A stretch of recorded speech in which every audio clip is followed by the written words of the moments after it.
To end this second season 2 video, we can conclude that as semiosis sign action is pragmatic and focused on application, semiotic theory can be encoded by creators at the start of any visual communication job. By mindfully considering the target primary audience's certain qualitative experiences, these can provide effective visual clues when creators begin to craft the visual languages they will use.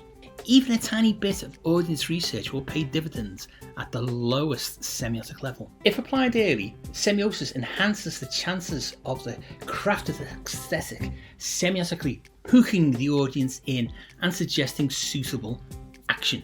Of course, once done, someone will still semiotically autopsy that thing you do. But by that point, you will already know what you semiotically did and be able to do it again and again.